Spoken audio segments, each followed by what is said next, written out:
일단 지수부터 좀 보도록 하자면 다우존스 0.3, S&P 500 0.2, 나스닥 지수도 0.2% 올랐습니다. 그냥 강보한 마감이에요. 그래서 한 장 마감 2시간 전만 하더라도 보합권에서 약간 혼조세 왔다 갔다 하는 흐름들이 좀 나왔었는데 그래도 다 플러스로 마감을 했습니다. 월간 기준 7월 기준으로 하면 3대 지수 모두 다 약 3에서 4%대 상승률로 마감을 했고요. 이제 7월까지의 누적 기준 이게 또 의미가 있을 것 같은데 다우는 7.3, S&P 500은 19.5, 나스닥 지수는 무려 37%나 급등을 했습니다. 올 들어 7월까지 누적 수익률입니다. 자, S&P와 나스닥은 이제 또 5개월 연속 상승이라는 기록을 남겼고요. 특히 S&P 500 이게 올 초 이후에 지금 19.5% 거의 20% 급등을 한 상황인데 이게 1997년 이후 최고 7월까지의 누적 상승률로 기록이 됐습니다. 그러니까 올해 아직 사실은 저희가 막 이렇게 뜨겁지는 않아요. 이게 정말 뜨거웠을 때 그 코로나 팬데믹 때 미국 증시도 막 호황이고 이럴 때는 뭐 너나 나나 할 거 없이 뭐 미국 주식 이야기 많이 하고 뭐 이런 분위기가 있었는데 지금은 그런 분위기가 없잖아요. 국내 다 2차 전지에 빠져서 그런 건지 모르겠지만 이 체감은 그렇지만 사실 올 들어 시장 상승률은 꽤 강하게 나오고 있고 그러면서 이제 대세 상승장이 이미 됐던 거 아니야? 뭐 이런 기대감들도 사실은 나오고 있는 그런 상황입니다. 자, 그런데 일단 마감은 참 좋았어요. 7월까지 마감 좋고 뭐 어제도 이야기를 했었지만 연말까지도 흐름 괜찮을 거야. 그게 역사적 평균치가 그래 라는 이야기가 많았었는데요. 근데 이 톱니 아저씨가 갑자기 조금 이야기를 했습니다. 펀드스트릿 글로벌 어드바이저의 톱니, 뭐 창립자이기도 하고 뭐 대표이기도 하고 매니저이기도 한데 이분은 월가에서 대표적인 강세론자로 꼽히고요. 어떤 상황에서도 시장은 강하다라고 이야기를 하는 사람입니다. 작년 연말에 2023년 증시 전망이 불안했어요. 경기 침체에 대한 우려 때문에. 그런 가운데서도 톱니는 내년도 증시 좋다, 경기 침체 없다라고 이야기했던. 그러니까 정말 이 사람에 대해서는 영원한 강세론자다라는 수식어가 붙을 정도인데 이분이 8월 증시 침체에 좀 대비할 필요가 있다라고 조언을 했습니다. 이 강세론자가 이렇게 얘기하는 거죠. 처음 본 것 같은데 그 이유를 좀 보도록 할게요. 1950년 이후 8월의 평균 수익률을 보니까 고작 0.01%였다. 그러니까 보합이었다. 8월에 플러스 수익이 날 승률 이게 55%. 그러니까 50년 이후 지금까지 한 72번 8월 증시를 거쳤는데 그중에 한 절반은 하락했고 절반은 올랐는데 평균 수익률은 고작 0.01이더라. 그러니까 뭔가 좀 둔화된 흐름이 나왔다라는 거죠. 특히나 주가가 하락했을 때, 그러니까 약 45%의 비중이죠. 그때 평균 낙폭은 3.2%로 하락할 때 하락폭이 꽤 컸다. 라고 이야기를 했습니다. 그래서 현재 지수대에서 3.2% 하락하는 것을 반영을 해보니까 S&P 500 기준으로 약 150포인트 정도 하락할 수도 있다는 게 그동안의 어떤 평균치다라고 이 톱니 대표가 이야기를 하고 있습니다. 특히나 1월부터 7월까지 좀 강했을 때 그때 8월은 그러니까 일단 8월의 계절성, 증시 계절성은 좀 부정적인데 이 부정적 계절성이 오히려 더 강하더라. 그러니까 7월까지 누적 수익률이 너무 높으니까 8월에는 그만큼 조정의 폭도 깊어질 수 있다. 그래서 대비를 해야 된다라고 언급을 한 겁니다.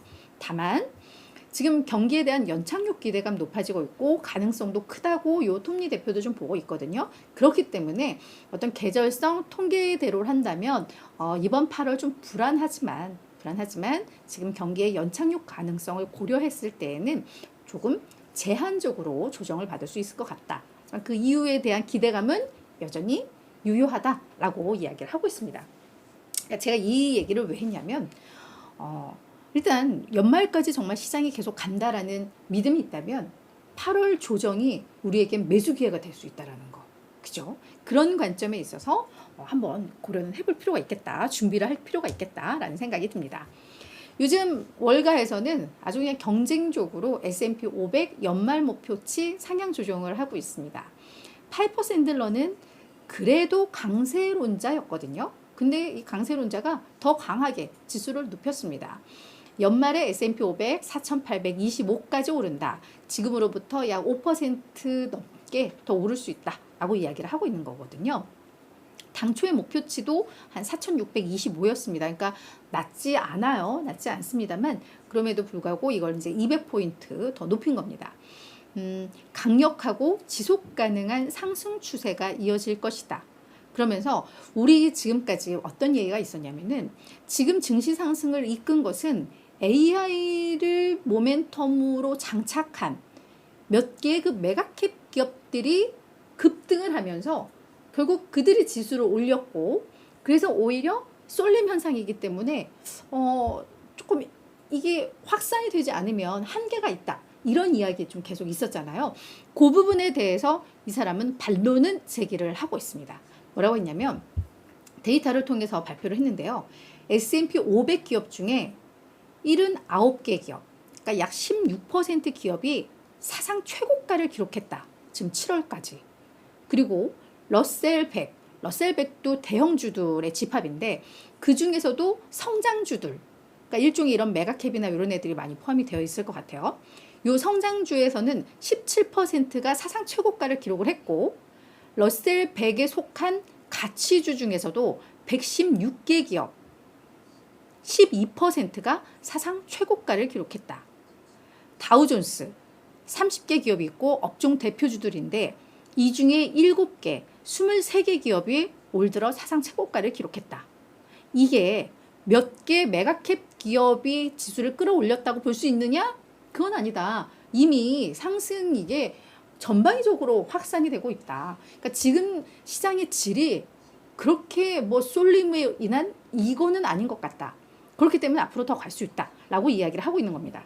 플러스 2분기 실적 시즌에 대해서 우리 시작하기 전부터 우려 많았잖아요. 그래서 뭐 2020년 2분기 이후 최악의 2분기 실적 시즌이다 막 이랬는데 그런데 실적 시즌이 우려했던 것만큼 나쁘지 않아.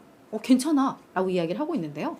S&P 500 기업의 51%, 28일 기준으로 51%가 실적 발표를 완료를 했고 이 중에 80%가 어닝 서프라이즈, 그러니까 EPS가 시장 예상치보다 다 웃도는 그런 실적을 발표했고 64%는 매출 서프라이즈, 매출이 예상치보다 높게 나왔다. 이거 매우 견고하다. 그래서 나는 앞으로 연말까지 증시 우리가 예상했던 것보다 더 강하다고 본다라는 게 파이퍼 샌들러의 의견입니다.